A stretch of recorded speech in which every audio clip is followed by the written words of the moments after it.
Good morning, everyone. Thank you for joining us. My name is Erica Palmer, and I'm the Executive Director and a co-founder of the IRC. 6 years ago, independent restaurants and bars came together to solve a really big problem. The policies shaping our industry were being written without the people who actually run restaurants. There was no national trade association lobbying solely on behalf of independent restaurants and bars, so we came together to build one.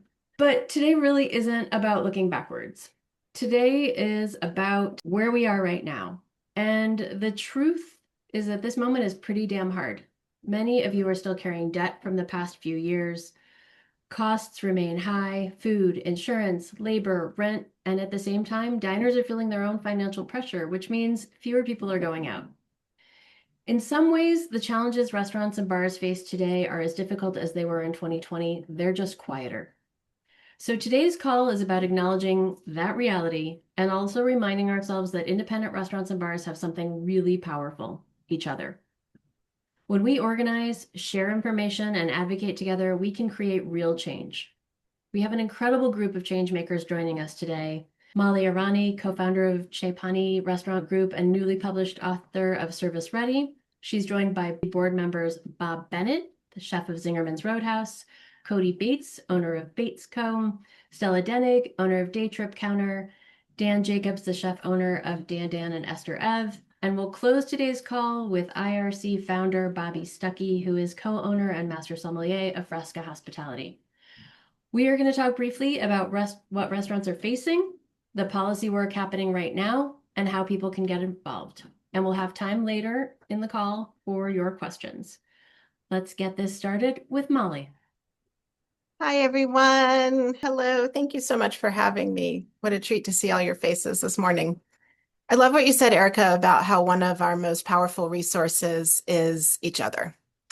One beautiful memory that I have left over from that very not beautiful time of the pandemic is a support group think tank that I joined with some friends in the industry. My friend who started it named it Shitnado because that is the description of what that time was for all of us. But the group was such a beacon of light during all of that darkness, right alongside all of the heroic work that the IRC was doing, making magic out of that mess. But basically what we did in this group is we would come together to laugh and cry about the ridiculous challenges of trying to get our restaurants to survive that time. And we shared resources. We offered up all of our collective creativity to solve the problems together. And in doing so, we not only felt less alone in the struggle, we really offered each other a lifeline of support, problem solving, and information. And I came out of that experience wondering why it took the whole world literally falling apart for us to discover what's possible when we turn to each other and share our resources and lift each other up. It was a game-changing experience for me and how I think about what's possible with this community in our industry. Restaurants are people-centered businesses. Our people are our main asset. And they're also the vehicle through which we deliver our craft. But sometimes in this industry, I know I'm not alone, it feels like trying to create and sustain work environments that foster retention and care of our people feels like we're pushing a boulder up a mountain and we're in the middle of a landslide. And it just feels like the rocks just keep moving. They keep sliding underneath our feet. Our teams are still recovering from the past few years, and the challenges never stop coming. From the natural disasters to increased costs, immigration, and tariff chaos, our industry has mountains of challenges, and we are all very familiar with what those challenges are. And yet, what I discovered in the wake of Hurricane Helene's destruction on my hometown in Western North Carolina, which was left in shambles, is the power that our industry has when we band together. Not surprisingly, restaurant operators were on the ground getting hot food to thousands of people that were cut off way before any aid organizations even got to our town. Because we know a thing or two. We know how to show up for work against all odds. And the thing is that this muscle of resilience has been built up and strengthened by all of the challenges that we face. We know how to manage the unthinkable and tackle the seemingly impossible. I believe that the world is really just waking up to the impact that our leadership can have on how to build resilient teams with the grit to stay held together when the world flips upside down. We are needed more than ever right now. Enlightened care and leadership is not coming from the tech industry. It's not coming from corporate America right now. It's coming from us. And that feels like a really funny and amazing plot twist when you think about the history of management strategies from our history in our industry of where we started and where we have evolved to now, and how most restaurant operators and those of you on this call, what we are striving for. Leaving the past behind, and we are looking to a much brighter future. Our businesses bring people together. We are the places where humans can find each other again and remember our shared humanity. In these times of division and chaos, providing a place for people to gather and experience simple gestures of care, a warm welcome, and hospitality. These things remind us that we are not as divided as the devices in our pockets would have us believe. Providing moments of care in these turbulent times is a noble and essential act. These moments of connection can be the glue that holds society together. It's lofty, but I saw this happen in the recovery after Hurricane Helene. This is what I saw actually unfolding in real time in our communities. But being able to care for our people and provide supportive work environments where our teams can thrive and build vibrant careers, this is what allows us to show up in the service of our communities and the world. And we cannot do this alone. The challenges reach too far and wide, and the landslides just make us unstable. Our collective forms a stronger foundation, and that can help us withstand whatever and however the ground shifts beneath our feet. Together, we can hold what is too hard to hold on our own. What the recovery from Hurricane Helene demonstrated is that when restaurants organize our collective creativity and passion, we are unstoppable. The board works diligently to not only identify problems, but to solve them. So Bob and Cody are going to share the latest on that work. Thank you all so much. Thanks so much, Molly. It's really exciting and a reflective time for us to look back and how far we've come as a collective in the last 6 years. I want to start with immigration because for independent restaurants, this isn't an abstract policy issue. It's about whether we can support and grow our teams. What the IRC is fighting for is not rhetoric, it's functionality. It's legal framework that reflects the reality of our industry and gives independent restaurants a fair shot at hiring, training, retaining the people that make this work possible.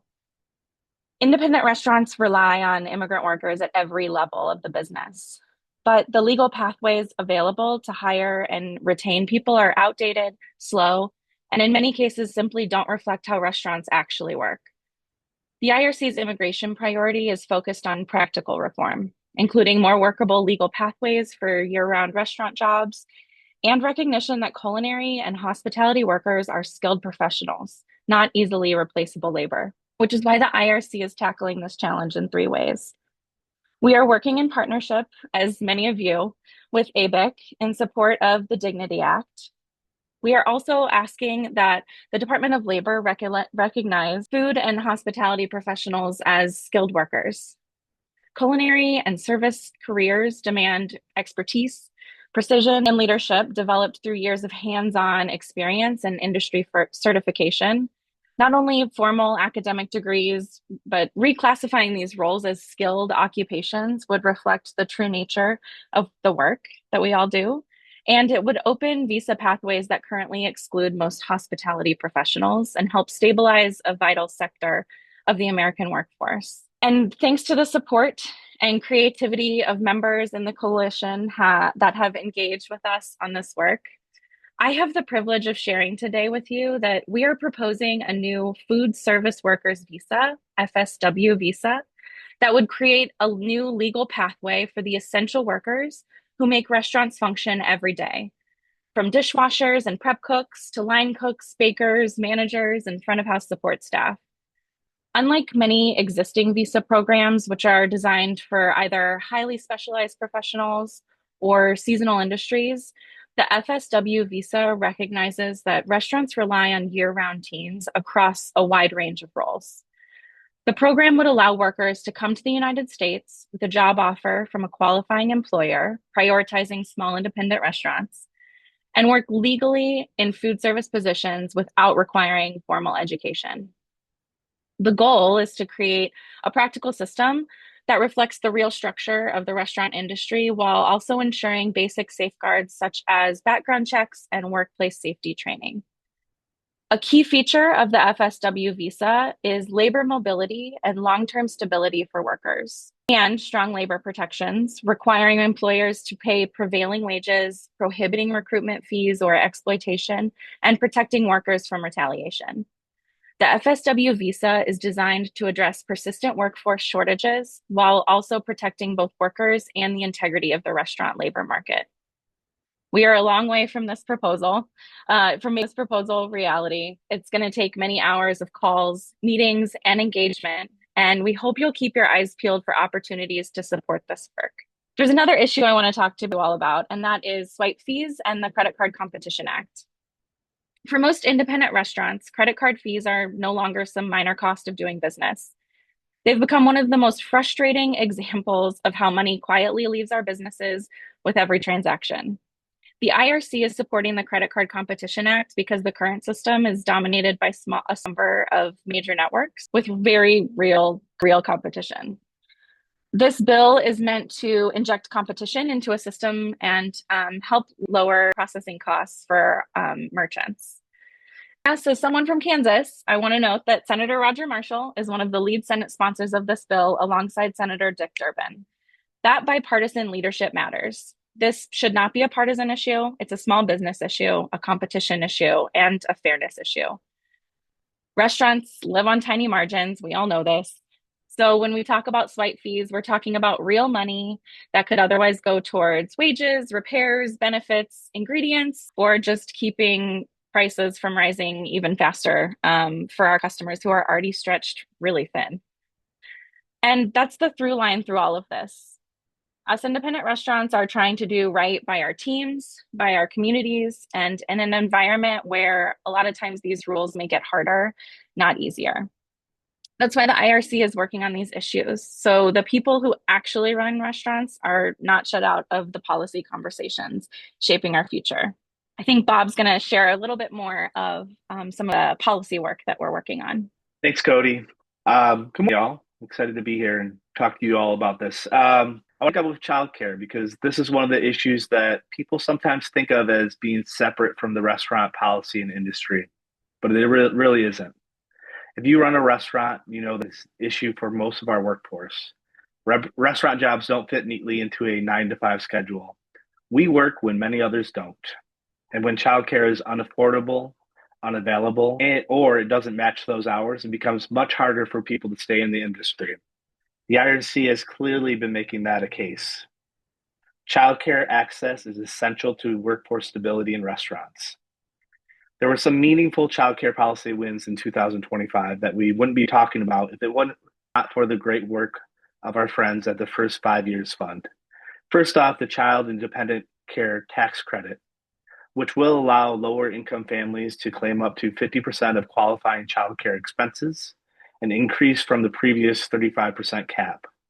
The law also raises the amount of families can set aside in a pre-tax income for dependent care expenses from $5,000 to $7,500 annually, giving working parents more flexibility to cover childcare costs. For employers, the existing childcare tax credit was expanded dramatically. The maximum annual credit increases from $150,000 to $500,000, and the share of childcare expenses that can be claimed rises from 25% to 40%, or up to 50% for eligible small businesses. These changes represent important progress, proof that no matter how hard it may seem, when we work together, we can make change. But we also know that's not enough. The childcare system still does not work well for a huge number of restaurant workers, especially people with non-traditional schedules, aka most of us.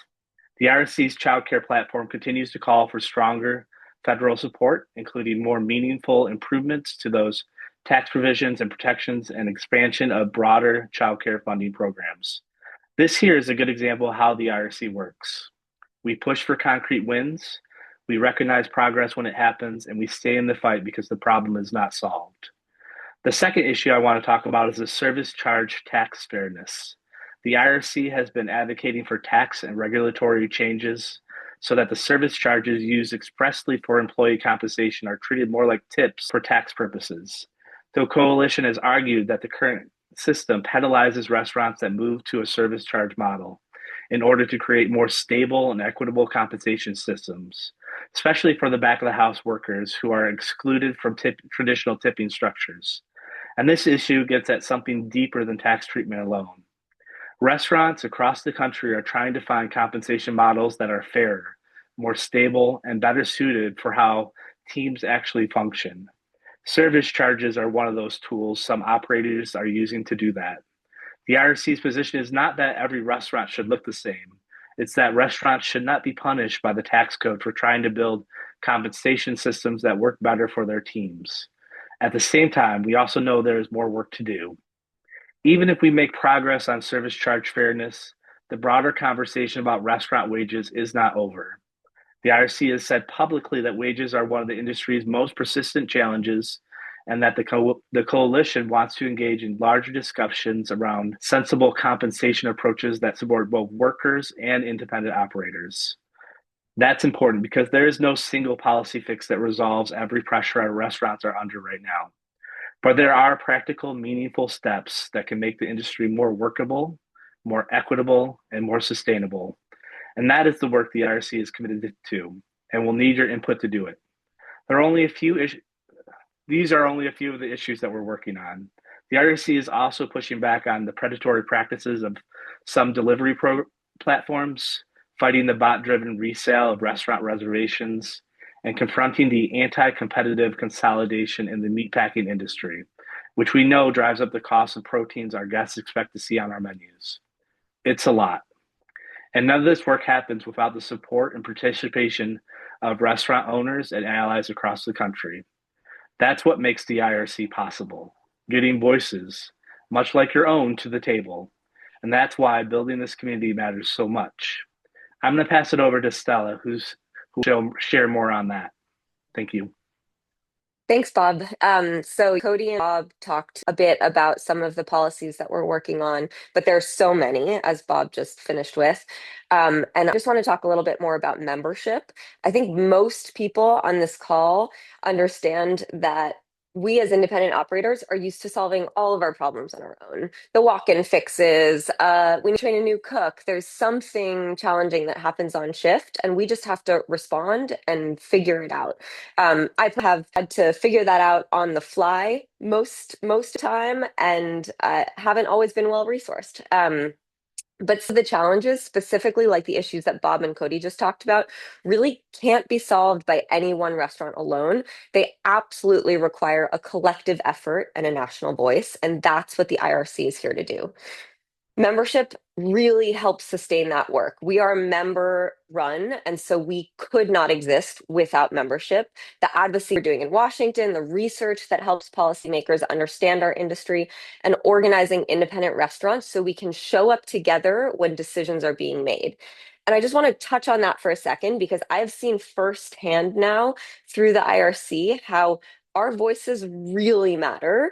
We are at the IRC that solutions have to come from operators, that we're the ones who understand what our problems are, and we're the ones who probably have solutions for how things could be working better. And we actively organize conversations around all of these different issues to hear from operators on the ground and figure out what those solutions should be together. There's no bigger agenda. The agenda is supporting small independent businesses like ours. And membership isn't just about supporting the IRC, it's also about what the IRC can do for you. So many benefits to joining as a member. I'll list some of them, but truly many more. Just at a foundational level, members are receiving regular updates and briefings on the policy issues that affect us. So we're not just trying to figure out what's happening in Washington on our own, figuring out what new bills were passed that we now need to follow. So, at a base level, you're getting that information as updates from the IRC on a regular basis. But on top of that, we're also receiving discounts and benefits through the many partners that we work with, tools and services designed specifically for independent restaurants. So I won't list nearly, I'll list some of them. There are truly so many, but one of them is Benefit Hub. It's a huge discount marketplace for cost savings on travel, entertainment, appliances, electronics, so much more. Your access to huge for all kinds of things. And it's not just you as operators that get that discount, but you can pass that on to your teams. So that becomes a benefit for your teams that you can share with them. And frankly, some of the discounts in Benefit Hub would alone just pay for what the membership cost is. And that's the idea, that we're offering memberships, that we're offering discounts and benefits that pay for the membership. So you're getting so much more than that by supporting our policy work. Others are OS benefits, which is health insurance and wellness benefits built specifically for the hospitality industry by people who have worked in it. So huge discounts available there. Many of you, we were already using Always Food Safe for food handlers permits before. Now we get discounts on it. Prep Shift, an incredible company that provides consulting, coaching, and technical assistance to independent restaurants and food service businesses. And there's so many more. So that's just a small number to give you a sense of what that looks like. And as importantly, membership connects you to a national community of operators who are navigating the same challenges as you are. Because running a restaurant can feel isolating. The IRC exists so that independent operators like us know that we're not doing this work alone. If independent restaurants want a lasting voice in the policies that shape our industry, we have to build and sustain the organization that represents us. So it's a great time to join. We've got special benefits for prizes, folks who join, any new restaurants or bar members who join before the end of the month. So between now and March 31st, you'll automatically be entered to win one of two prizes from our partners. So I'll talk about those really quick. One new member will win a 3-hour one-on-one session with Jordan Silverman, the product leader behind Spot On's Profit Assist. This is an AI-powered tool that helps restaurants identify cost savings, on average about 4.3%. Jordan will actually sit down with your real numbers, clean up your data, and walk through your P&L in a way that helps you see where money might be slipping through the cracks, and you'll leave with insights that you can immediately apply in your business. That offer is valued at $1,000. And a second member will win a 6-hour employee handbook review from the HR experts at Oyster Sunday, a service valued at $1,800. Their team will review several of your highest risk policies, things like attendance, PTO, scheduling, disciplinary procedures, and give you clear recommendations to make sure your policies are consistent, compliant, and working for your team. To enter either drawing, all you need to do is join the IRC between now and March 31st. So all new members during that window will automatically be entered for both prizes, and 2 winners will be selected at random once the window closes. If you've been thinking about joining the IRC, or maybe many of you had a previous relationship with the IRC and didn't realize you weren't members anymore, now is a great moment to jump back in. So with that, I'll turn it over to Dan to talk about the many ways people can stay involved with the IRC, whether they become members or not. Thanks, Stella. And thanks, Cody and Bob, for talking today. And a big special thanks to Erica and Andrea for helping to guide this crazy ship that we've been lucky enough along with. One thing we all know as restaurant and bar owners is that time is always limited. So your level of engagement with the IRC naturally depends on what you've got capacity for, and that's okay. The most direct way to support our work is by becoming an IRC member. And as Stella mentioned, today's a pretty great time to do that. On the same note, as of today, we're officially opening nominations for new IRC board members. Serving on the board is one of the most meaningful ways to shape where this organization is headed. To be eligible, you just need to be an active IRC member and a hands-on person in daily operations of an independent restaurant or bar. There's a link in the chat if you'd like to nominate yourself. This organization was founded by chefs and operators, and it continues to be led by us. But if you don't have time to serve on the board or even be a member to take part in it, you don't serve on the board or even be a member to take part in this work. There are so many ways to engage with IRC and help strengthen the voice of independent restaurants. One of the most powerful things you can do as an owner is to build a relationship with your local member of Congress. Invite them into your restaurant. Let them see how your kitchen runs, meet your team, and experience firsthand what it takes to keep your doors open. Those connections really do make a difference when policy decisions are on the table. If you're short on time but still want to stay involved, that's okay too.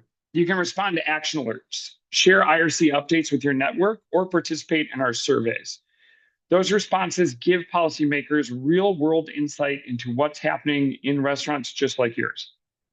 I also want to take a moment to speak to the suppliers and vendors, partners who keep our industry running. There are meaningful ways for you to engage too, whether that's becoming a sponsor or donor to this work, or simply encouraging independent restaurants you work with to join and get involved. This organization exists because the broader restaurant community believes that independent restaurants deserve a strong, unified voice. And finally, even the smallest actions matter. Whether you're an owner, supplier, or diner, opening our emails help. Responding to surveys help. Engaging with our posts on social media helps. Sharing this information helps even more. The most important thing is that independent restaurants stay connected and engaged. Because when we speak together, policymakers listen. With that, I'll hand it back to Erica for a quick Q&A. Thank you, Dan, Stella, Bob, and Cody. Super helpful for you to share that information. And we're so lucky to have you all on the board. If you all have questions, please go ahead and pop them in the chat. I did receive a couple in advance that I will address while I'm giving you a minute to do that. One of them was, if policymakers were on this call today, what's the one thing you would want them to understand about independent restaurants? There's so many ways to answer that question, but I think the biggest misconception among diners and policymakers is that restaurants can absorb anything. As Molly said, resilience and determination is in our DNA. But in reality, independent restaurants are people-based businesses that operate on super thin margins, and when costs rise and policies don't reflect how our businesses actually function, there's really very little room to adjust. And as small businesses and major employers, we're essential parts of the community. And I think when restaurants struggle, it impacts local economies, not just our industry. And so that's a message that I would like everyone to understand very, very clearly. No questions in the chat. If you come up with other questions, you are welcome to send them to us afterwards, and we'll answer them in a newsletter or a future blog post. But in the interest of honoring everybody's time, I'd like to founder and master som, owner of Frasca Hospitality, one of the people that powered me through the first 6 years of the IRC, Bobby Stuckey. Look at that. I'm off mute. Let my sweatshirt off real quick. One thing you put in my bio, hi, I'm Bobby. And one thing we didn't put in the bio was during COVID 6 years ago, I successfully got more congresswomen and congressmen and senators and their legislative directors to ask me to get off mute. It did take me about 18 months to figure out the mute button on my Zoom calls with every legislator. And someone made this great shirt that says, Bobby, you're on mute. So I figured I'd wear that today. Thank you. Quick. Years ago, I logged onto this call and I thought that would be the worst time ever in restaurants. And it was dark and it was hard. So many things happened. But what I say is I never imagined that our work would become actually harder, just quieter. There was so many opportunities to share those little snippets about our industry, either via our social media or by being on big platforms like CNN or Fox News or whatever news station. It seems like the news cycle has moved away from us. Our Instagram posts don't bring the same heartfelt touches to the people sitting at home as they did during COVID. And the work has gotten harder. And what does that mean? It means that independent restaurants still matter immensely. And our jobs are, and we can't successfully do our jobs unless we have an organization like the Independent Restaurant Coalition, the IRC. We need us. What I found out on that initial call and the first 8 weeks of COVID was we were building a plane while it was flying. And I knew then, and I still know it now, that I never wanted to have to rebuild that plane. It was so important. Yes, the IRC did amazing work. If you've ever watched School of Rock as a child, we took a white paper that became a bill that got kicked out of the HEROES Act and got put back in and passed into law as the Restaurant Revitalization Fund. It was amazing. These projects we can continue to do. We're going to face other obstacles, or we might already be facing obstacles either on the civic, state, or federal level. The IRC is there to help us navigate that so we never have a period as dark as during COVID. And we know now that our guests, our Senate, our congressional leaders at the civic, state, and federal level don't understand our industry. We are a misunderstood industry that employs so many people. We are a keynote cornerstone species of the whole US economy. We need to be strong, and we need to be strong together. And the only way that happens is collective action. We need all of us working together to bring all of our little voices into one large, great voice. We can do these things, and we've done it before, but we need to do it all together as one team. With that, I'm going to give it back to Erica, and thank you everybody so much for this brief moment today. Thank you. Thank you, Bobby. Thank you, everyone, for joining us. There was a question in the chat about the Credit Card Competition Act. Popped an answer in there. You can also find more information on all of the issues that we're fighting for, along with scripts and easy pathways to take action by visiting independentrestaurantcoalition.com. I hope you are all subscribed to our newsletter. If you're not, please do that today. You'll be receiving updates about new monthly meetings to more policy updates. So we'll be meeting the first Tuesday of every month for just a brief 30-minute call to keep you all in the loop and keep all of this work moving in the right direction. We are so grateful for your support, your time, and your energy. And to everyone that's been with us since the beginning, thank you for making the last 5 years so incredibly meaningful. And I'm looking forward to all we can accomplish in the 6th. Thank you all and have a great day.